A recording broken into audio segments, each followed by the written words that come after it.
La SHF, c'est un circuit d'élevage. Saviez-vous qu'ici, les chevaux sont notés? Olivier Couve, juge SHF, nous explique tout.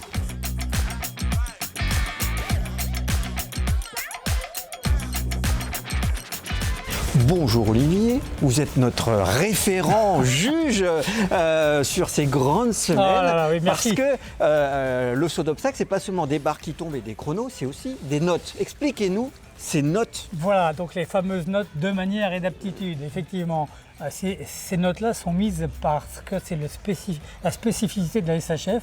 Ce sont des notes dites zootechniques qui font la différence entre les réglementations qu'on a dans la FFE, purement sportive, et ces notes avec une touche de génétique, d'agriculture, si je puis dire. Alors nous allons mettre deux notes, une note de manière et une note d'aptitude. La note de manière, c'est très simple, on va regarder un petit peu comment le cheval fonctionne, sa perméabilité, sa disponibilité et puis son impulsion, puisque sans impulsion, le cheval ne peut pas sauter. Et donc l'impulsion, c'est le désir de se porter en avant. Est-ce qu'il le fait naturellement? Est-ce que c'est le cavalier qui le pousse? Ce sont des éléments qui vont rentrer en ligne de compte. La disponibilité, c'est comment le cheval va réagir aux actions du cavalier, sa perméabilité, et puis est-ce que le cheval est distrait, est-ce qu'il est consciencieux, est-ce qu'il a envie de bien faire. Donc on voit bien que cette note, elle est à la fois du cheval, mais également du cavalier. Les deux sont intimement liés. Et la deuxième note, c'est la note d'aptitude. Alors celle-là, elle est plus directement liée au cheval. Le premier facteur, on va parler d'envergure, sa force, sa capacité à sauter et puis son exécution, le style, comment il frappe, comment il monte le garrot, comment il passe le dos, là on retrouve un petit peu les quantifications qu'on a dans le sol français. Et puis la troisième chose, c'est un petit peu ce qu'on va appeler l'intelligence de la barre, l'envie de bien faire. Est-ce que le cheval rattrape la faute du cavalier? Et puis dans cette note-là, on a aussi une notion de potentiel. Et j'allais oublier l'élément indispensable de l'aptitude, c'est la qualité du galop. Dans une ligne, le cheval fait une foulée de plus, dans un dos, une foulée de plus. On voit bien que ce cheval aura un potentiel qui sera un petit peu inférieur à celui qui aura une grande galopade. Donc c'est ces deux notes qui vont prédéterminer les notes que l'on met et puis qui vont intervenir bien sûr dans le classement du championnat. Là aussi, on peut avoir des chevaux qui font une petite barre qui vont être mieux notés que d'autres. On revient à la note d'envergure, potentiel. Si c'est une petite faute d'inattention, ça reste des jeunes chevaux, donc on n'en tient pas compte. Donc on peut arriver à mettre des bonnes notes, même principalement en aptitude.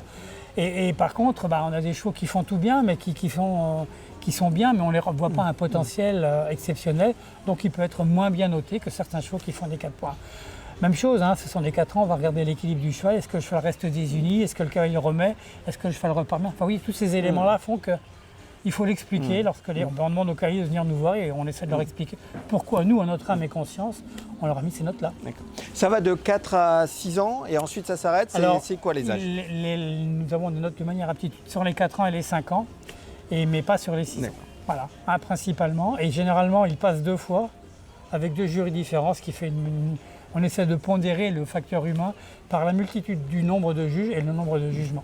Alors l'organisation, c'est quoi dans la cabine de juge? Vous êtes 2? Comment ça fonctionne? Généralement, nous sommes 3, ça reste un jugement humain. Donc généralement, il y a toujours 2 et 1. Et donc effectivement, c'est la loi de la démocratie. S'il y a 2 juges qui sont pour cette note, on va aller plutôt vers ce sens-là. Mais effectivement, on discute rapidement, puisque un parcours, c'est environ 2 minutes.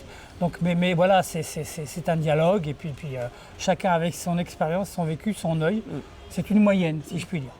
La fourchette des notes, en gros, c'est... j'ai entendu, il y a beaucoup de 15, 16, voilà, c'est ça. Non, on peut aller de 12 à 17,5, 18 dans certains cas. Très souvent, la meilleure note, c'est souvent la note d'aptitude, puisqu'on a quand même des chevaux qui montrent un vrai potentiel. Principalement chez les mâles, ce sont les chevaux qui sont très forts. La note de manière, ça va dépendre de la façon dont il est piloté. Le cavalier influe fortement sur la note de manière. Un cavalier posé avec un cheval qui déroule, ça paraît facile. Si ça paraît facile, la note va être bonne. Vous avez déjà mis des 20? Non. 19? C'est arrivé. Eh bien, écoutez, on vous souhaite d'en mettre plein sur cette semaine. Nous souhaitons, nous avons soif de pouvoir mettre de bonnes notes en disant pourvu que le prochain sera top, quoi. Écoutez, c'est la rentrée, alors vive les bonnes notes. On vous souhaite plein de 19, Olivier. Merci beaucoup.